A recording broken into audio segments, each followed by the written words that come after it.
Indiana Newsdesk is made possible in part by Hoosier Energy, providing electricity to southern and central Indiana electric cooperatives and their member customers.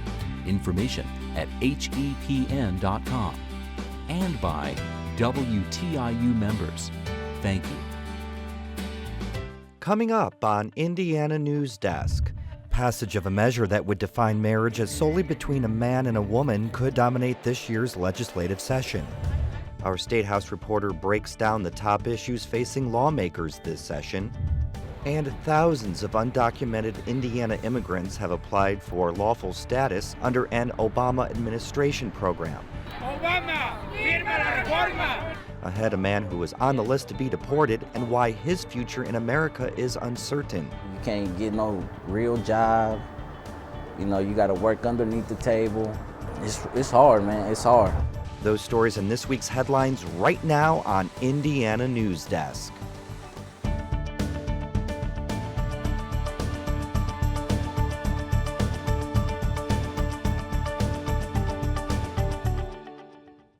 Hello, I'm Joe Wren, and welcome to Indiana Newsdesk. Lawmakers return to the State House next week for the start of the 2014 legislative session. Our State House reporter, Brandon Smith, joins us now to preview 4 key issues likely to dominate the session. Brandon, it seems appropriate to start with the proposed constitutional amendment that would define marriage between solely a man and a woman.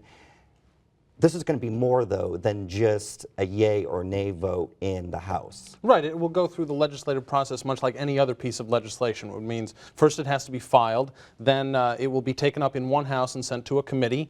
It has to pass that committee. It has to then pass the whole House.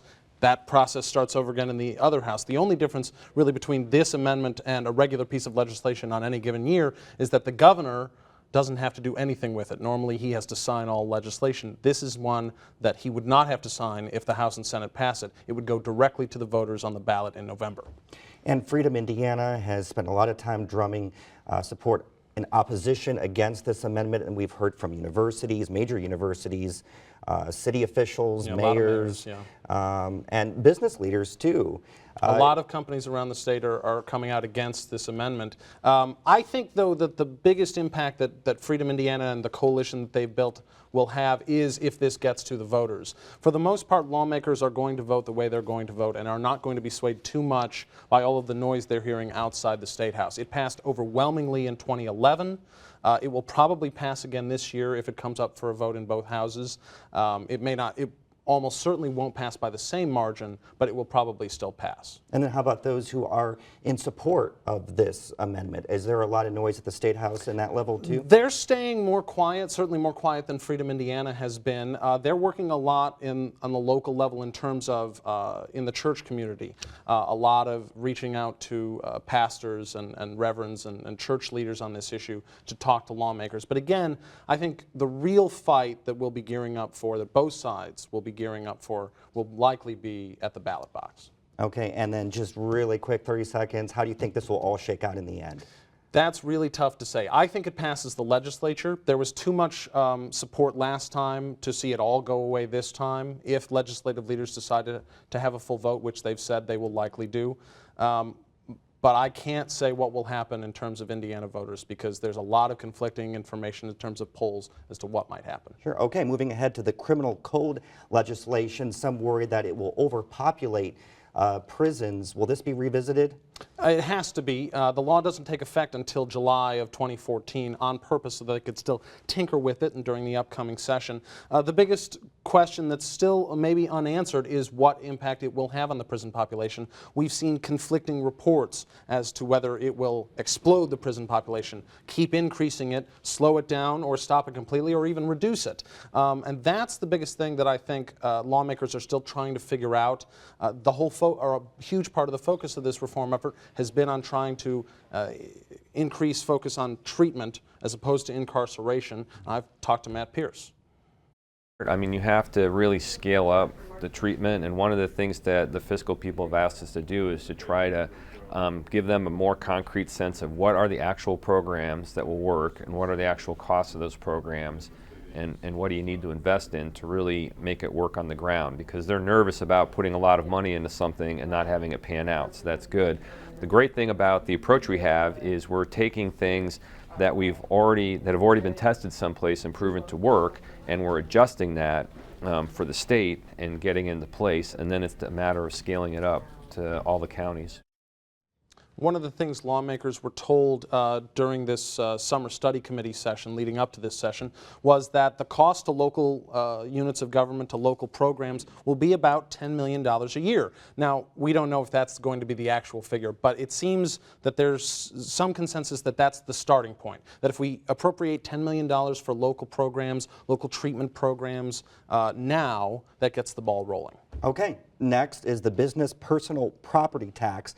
First of all, what is it? The business personal property tax is a tax on business equipment, so anything from an office chair to a laptop to factory machinery. And it brings in about $1 billion a year, and that all goes to local governments. And legislators want to get rid of this or reduce it, but there's obviously a big effect on that. There is, and really this is something that the governor has proposed, and some legislators are starting to back it, but there's been a lot of sort of balking at eliminating the tax entirely, even from Republicans who obviously share the same party with Governor Pence. And one of those Republicans is Milo Smith, a Columbus Republican, who's also a tax advisor. I'm real concerned about eliminating a tax, making it harder on local units, because they've told me they've already looked at ways to combine services, and that they really can't combine any further, and therefore they're going to want a new tax. And I'm just real uncomfortable with creating a new tax. That is not an opinion that is alone, certainly. A lot of people feel that way. The governor has been sort of short of proposing a lot of specifics as to how that money might be replaced. He's talked about a very slow phase out of the personal property tax. He's talked about maybe only eliminating it on new purchases that would really phase it out extremely slowly, but there's still a lot of questions unanswered as to how we replace that money. Okay, next topic. Governor Mike Pence says he plans to push legislation that would expand health care in February. He's meeting with the head of the health care. Yes, he's meeting with Health and Human Services Secretary Kathleen Sebelius sometime in late February. It's sort of thinking of it like two different tracks. Governor Pence is approaching it from the administrative level with the federal government. The legislature might have to wade into this area, though, because they've sort of left it mostly untouched. Going back to last session, where there was some legislation, but it didn't really go anywhere. They left almost everything up to the governor. This time they may have to wade in a little more in case the governor's plan, which is to expand using the state's existing Healthy Indiana program, if that doesn't work, if that doesn't fly with the federal government, we'll have to come up with something else to bridge the coverage gap. Okay, well, thank you for all the work that you've done at the State House this past year, and we're going to be looking forward to a lot of interesting situations this upcoming legislative session. Thanks so much, Joe. Brandon. Thank you. Now, for headlines, we go over to Alex Dirkman, who has a look at this week's top stories. Hi, Alex. Hi, Joe. Thank you. If you shop on Amazon.com, you're now paying sales tax. The online retailer's new policy is part of a 2012 state settlement. The Indiana-based mall operator Simon Property Group sued Indiana in 2011, saying it was giving Amazon an unequal business advantage by not requiring it to charge sales tax. The tax is assessed on any item being shipped to Indiana and is expected to bring in $22.5 million this year and $57 million next year. A new rule that started New Year's Day could mean the end of automatic gratuities. Historically, the IRS considered an automatic gratuity a tip, and it was up to the server to report the income. The new rule classifies the gratuity as a service charge that is subject to a payroll and sales tax. This means if restaurants continue to impose the fee, guests will have to pay taxes on the gratuity where before they did not. Initially imposed in 2012, the IRS pushed back the implementation to give business owners time to comply. The fight isn't over for a local man convicted in a deadly boating accident at Lake Monroe. 2 of the 3 convictions of leaving the scene of an accident were dropped this week against Winston Wood. A court found that charging him 3 times for the incident that killed 2 people and injured 1 other amounted to double jeopardy. Still, Winston's attorney says the law that convicted him is unconstitutional because a reasonable person would not think that taking care of the people in one's own boat after checking on the other people is a crime. Indiana's population is growing faster than most of its neighbors, but more slowly than the national average. According to population estimates from the U.S. Census Bureau, Indiana's population grew by an estimated 33,000, or 0.51%, from 2012 to 2013. That compares to the national average of 0.71% and the Midwest average of 0.33%. Researchers attribute Indiana's job creation, affordable housing, and moderately strong immigrant population to the population increase. Just days before a law went into effect requiring employers to provide free contraceptives coverage, a judge allowed the Catholic Diocese of Fort Wayne South Bend to temporarily bypass the federal mandate. Houses of worship are exempt from the mandate, but the diocese argues its affiliated nonprofits should also be exempt. In his court order, the judge wrote the harm likely to be caused without an injunction is imminent and irreparable, whereas the government faces no risk of harm, let alone irreparable harm, if the preliminary injunction is granted. Under the Affordable Care Act, the diocese would have been fined $100 per day per employee starting January 1st for every day it was non-compliant. It was a bad week for the Hoosiers. They lost their first conference game and their freshman center, Luke Fisher. Indiana University officials announced this week that Fisher left the team to find a, quote, better fit. Fisher, who is nearly 7 feet tall, played in all of IU's games this season. Analysts say the impact of his departure will be felt long-term as the team works to rebuild its depth. And Fisher announced on Twitter Wednesday, Joe, that he will not consider any other Big Ten schools when considering where to continue his career. All right, thank you, Alex. Coming up next on Indiana Newsdesk. The latest on the rebuilding effort in Greencastle after a fire last spring destroyed part of the city's historic downtown. Our State Impact team looks back on a busy year for education news and looks ahead to some of the storylines that will impact your child's school in the new year. Those stories and more right here on Indiana Newsdesk. 10,000. 15?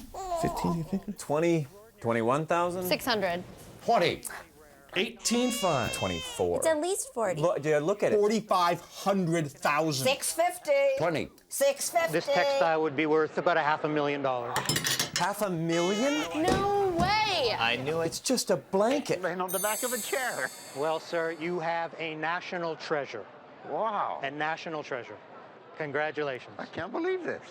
Frontline provides me with information that makes me think. First I shout at the television. You gotta be kidding! You won't see this anywhere else. The stories hit close to home. Truth is a very valuable commodity. They're uncompromising. I want to do something. I want to take action. It changed the way I actually live my life. It lets me make up my mind. I trust it. When I watch Frontline, It makes me angry and it makes me want to voice it. I want to make a difference. We can make a difference. Frontline. These guys are my heroes.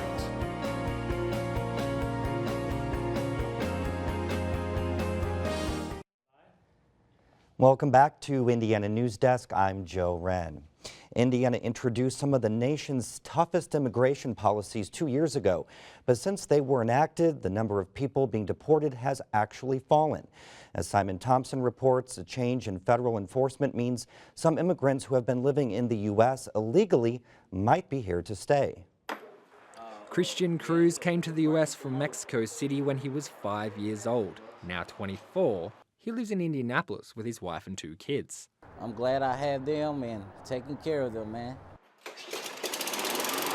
Cruz works as a lawnmower mechanic, making about $150 a week. He's undocumented, so when his name was run in a random police check, law enforcement officers saw that Cruz was supposed to have been deported 2 years prior. Police arrested Cruz and turned him over to immigration. They was gonna transfer me to Kentucky. Then from there, I was just gonna wait for the plane and get on the plane and be in Mexico by Friday. John Baylor, escucha tu pueblo. Once people heard the father and sole provider of 2 young children was going to be sent back to Mexico, a country he can't even remember, Cruz's story quickly spread across social networks. Yo quisiera pedirles de todo corazón que por favor firmen esta carta y hagan una llamada a la oficina de migración para que mi hijo no sea deportado. Indiana Undocumented Youth Alliance advocate Cynthia Perez put the web video together and helped coordinate a petition to convince immigration to reevaluate Cruz's case. It's the first time that we have a public campaign where we advocate for somebody. Usually when somebody is about to get deported, they call an attorney and they say, can you represent me? and attorney does whatever they can do. But this time it was an attorney, and it was the community advocacy piece that really made a difference in Christian's case. I don't believe that politics and political petition should influence the administrative law process. Senator Mike Delph authored a law clamping down on Indiana's undocumented immigrants. It requires law enforcement and the state's Department of Corrections to report any offenders whose immigration statuses can't be verified to the Department of Homeland Security's Immigration Division, ICE. Delph says the price of incarcerating undocumented immigrants costs the state nearly $12.5 million every year. Anytime that ICE detains somebody and they go through the process and they are ordered by an administrative law judge to be deported, and then for political reasons that order is not followed, that demoralizes the enforcement of our immigration laws. But when it comes to immigration policy, federal law trumps state law. President Obama announced a program in 2012 allowing undocumented immigrants who came to the U.S. as children to apply for protection. Eligible individuals who do not present a risk to national security or public safety will be able to request temporary relief from deportation proceedings and apply for work authorization. The program expanded on a directive issued the year before, instructing ICE to focus on deporting immigrants with serious criminal records and to be more lenient on people with families and employment in the US. In the federal district that includes Indiana, the number of immigrants whose deportation cases were reviewed and were allowed to stay in the US has nearly doubled from about 1,400 in 2010, the year before the first directive took effect, to nearly 2,800 in 2013. Very demoralizing. I know that there's been testimony on Capitol Hill from ICE law enforcement agents that have talked about, politics being injected in what they do, and I think it's unfortunate.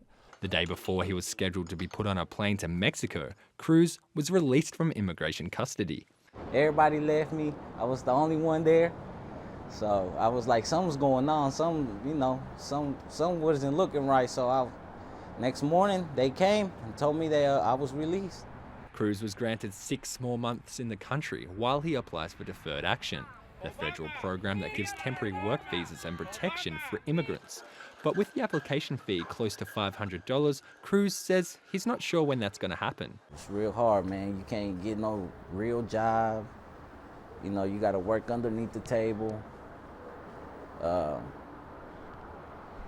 It's hard, man. It's hard. I had hard times, and I kind of still do, but I'm trying to get it together.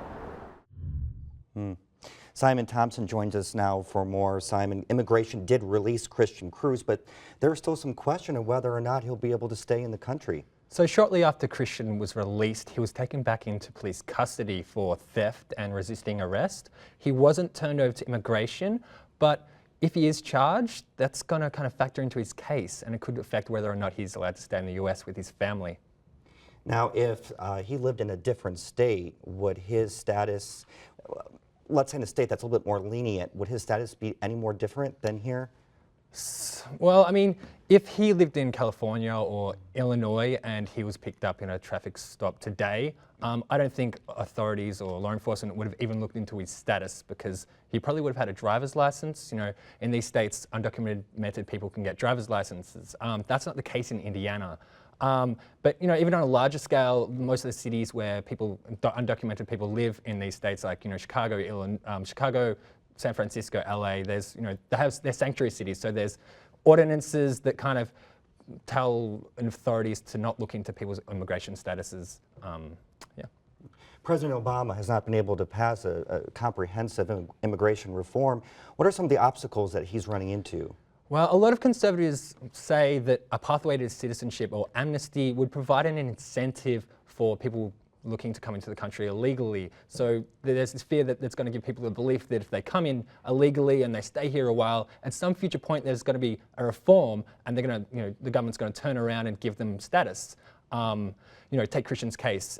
He was ordered deported, before Obama's lenient policies came through, but because he stayed and didn't leave when he was supposed to, he's now eligible for a temporary renewable work visa, in addition to protection from deportations. Okay, well, thank you very much, Simon. Appreciate it. And as we start off the new year, we're debuting a new segment to Indiana Newsdesk. In our Ask the Mayor segment, we'll talk to mayors from around the state about issues in their communities. This week we sat down with Greencastle Sue Murray. I began by asking her about May's downtown fire that damaged 7 buildings, including 2 that were supposed to receive state grant money for upgrades. I think the greatest thing that's happened is that the building owners have decided to go ahead and rebuild. There was a real critical period of time where they weren't sure that they could afford it, that insurance settlements weren't always what they felt they needed in order to rebuild, and so it's an investment that people have to be willing to make to continue not only their businesses but also the development of something that they had put a lot of heart and soul in to begin with, and very deflated after that fire, obviously, which was pretty devastating. DePaul University, as well as other universities, some city councils have took a stand opposing the amendment that would define marriage between a man and a woman. Does yourself or city council have a stand on this issue? The city council here has not taken up that discussion.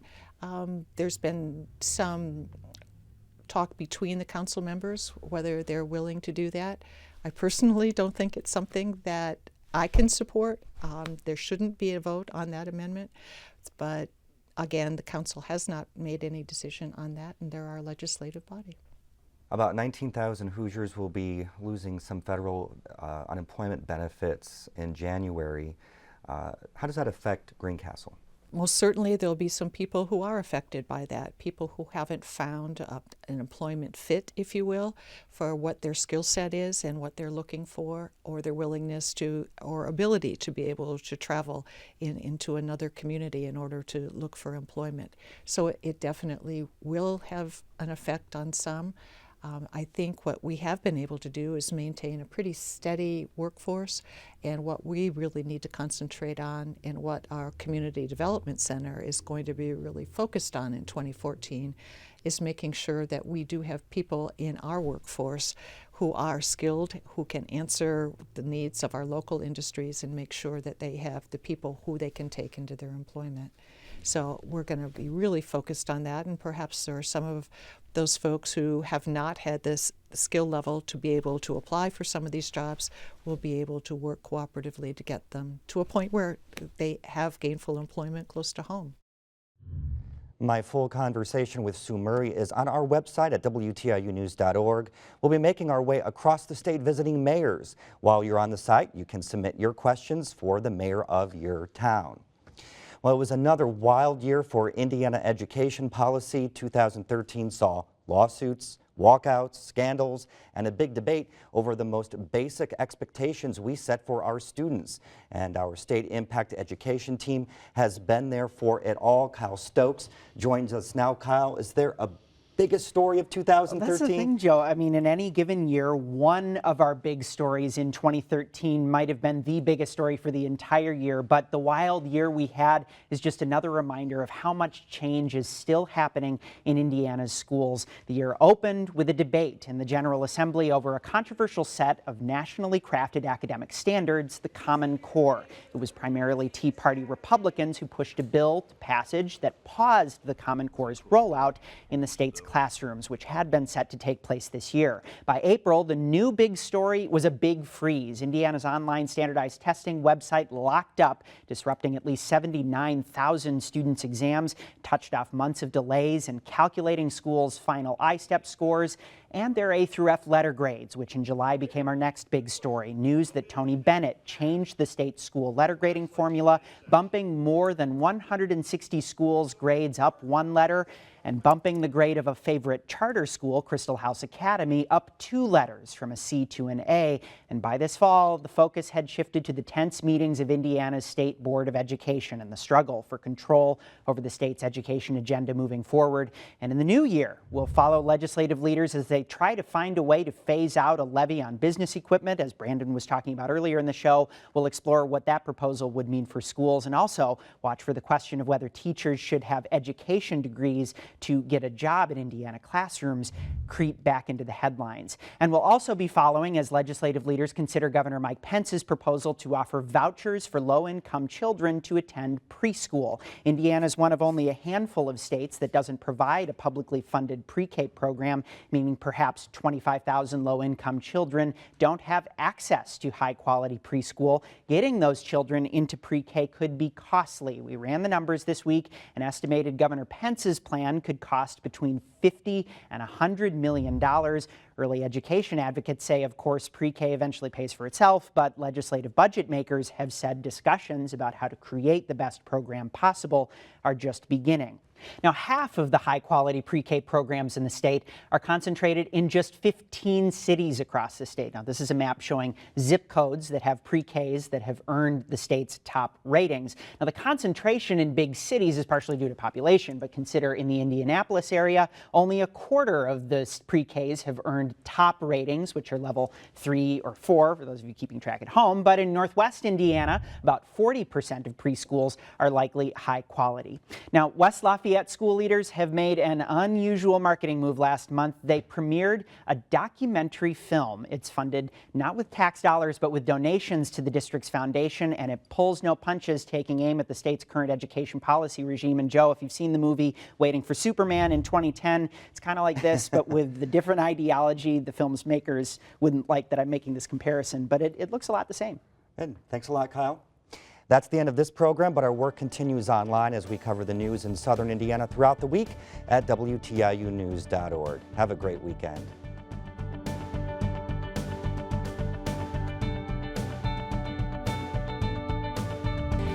Indiana Newsdesk is made possible in part by Hoosier Energy, providing electricity to southern and central Indiana electric cooperatives and their member customers. Information at hepn.com, and by WTIU members. Thank you.